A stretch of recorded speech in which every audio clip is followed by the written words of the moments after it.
নমস্কার বন্ধুরা, welcome to কেজিয়ান sport channel.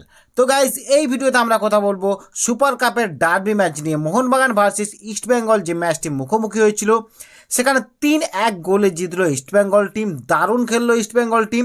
তো ম্যাচের কথা বললে, তো ম্যাচের শুরু থেকে দুটো টিম খুবই অ্যাটাকিং ফুটবল খেলছিল। মোহনবাগান সুপার জায়ান্টস প্রথম থেকেই ভালো খেলছিল, কিন্তু 18 মিনিট নাগাদ একটা গোল পায় মোহনবাগান। হেক্টর উয়েস্তে ফ্লিক করে গোল করে। কর্নারে বল তুলেছিল দিমিত্রি পেট্রাডস, সে বলটা ফ্লিক করে গোলে বল জড়িয়ে দেয় হেক্টর উয়েস্তে। কিন্তু এই গোল বেশিক্ষণ স্থায়ী থাকেনি। 24 মিনিট নাগাদ ক্লেটন সিলভা দারুণ একটা গোল করে দুরন্ত একটা শট লায়, রকেট শট যাকে বলা হয়, সেই বলটা গোলে জড়িয়ে দেয়। সেই কারণে 1-1 হয়ে যায়। ইস্টবেঙ্গল 1 এবং মোহনবাগান সুপার জায়ান্টস 1। তারপর প্রথম হাফের লাস্ট মুহূর্তে মোহনবাগান টিম পেনাল্টি পায়।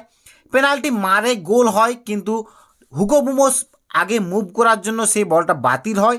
তারপর আবার পেনাল্টি মারতে যায় দিমিত্রি পেট্রাডস, সেই বলটা বার পোস্টে মারে, গোল হয়নি। সেই কারণে প্রথম হাফ 1-1 গোলে শেষ হয়।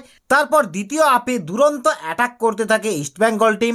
63 মিনিট নাগাদ নন্দা কুমার দুরন্ত একটা ফিনিশ করে। রবি রানার ভুলে নন্দা কুমার সেই বলটাকে জালে জড়িয়ে ফেলে। তারপর 79 মিনিট নাগাদ ক্লিয়টন সিলভা আবারও গোল পায়। সেই গোল বলটাতে আর্স আনোয়ার তিনি বলটা ধরতে গিয়ে হাত থেকে বল বেরিয়ে যায়। সেই বল জালে জোড়াতে ভুল করেনি ক্লিয়টন সিলভা। দুরন্ত ম্যাজিক দেখালো ক্লিয়টন সিলভা। ইস্টবেঙ্গল টিম দারুণ কিছু অ্যাটাক করেছে। সেকেন্ড হাফটা তো পুরো ইস্টবেঙ্গল টিমের দখলেই ছিল বল, তাই দুরন্ত খেললো ইস্টবেঙ্গল টিম। তো মোহনবাগান সুপার জায়ান্টস টিমকে 3-1 গোলে উড়িয়ে দিল ইস্টবেঙ্গল টিম এবং সুপার কাপের সেমিফাইনালে চলে গেল ইস্টবেঙ্গল টিম। তো এখানেই প্রশ্নটা মোহনবাগান সুপার জায়ান্টস টিমের ডিফেন্স লাইন নিয়ে। খুব খারাপ ডিফেন্স লাইন আমরা দেখলাম। শুধু অ্যাটাক লাইনের দোষ দিলেই হবে না, ডিফেন্সও খুব খারাপ এই সিজনটাতে। হেক্টর উয়েস্তে, ব্র্যান্ডন হ্যামিল, রবি রানা, তারা কেউই ভালো ডিফেন্স করতে পারেনি, নয়তো এরকম এতগুলো গোল আসতো না। এবং অ্যাটাক লাইনের কথা বললে, অ্যাটাক লাইনেও আহামরি কিছু করতে পারেনি। আরমান্দো সাদিকিও তিনিও ফেল হয়েছেন, জেসন কামিন্স তিনিও ফেল হয়েছেন।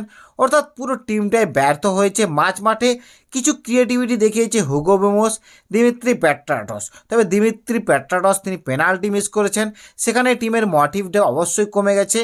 তাই মোহনবাগান সুপার জায়ান্টস টিমের জন্য খুবই একটা খারাপ হার এটা। তো গাইস, তোমাদের মতে মোহনবাগান টিমের এই হারের কারণটা কি সেটা কমেন্টে জানাও। আর ভিডিও ভালো লাগলে একটা লাইক এবং শেয়ার করে দাও। আর আমাদের চ্যানেলে কোনো বন্ধু নতুন হয়ে থাকলে একটাই অনুরোধ করব, আমাদের চ্যানেলটি সাবস্ক্রাইব করে পাশে থাকা বেল বটনে ক্লিক করে অল করে রাখো। আর আমাদের ফেসবুক পেজটিকে ফলো করে রাখো।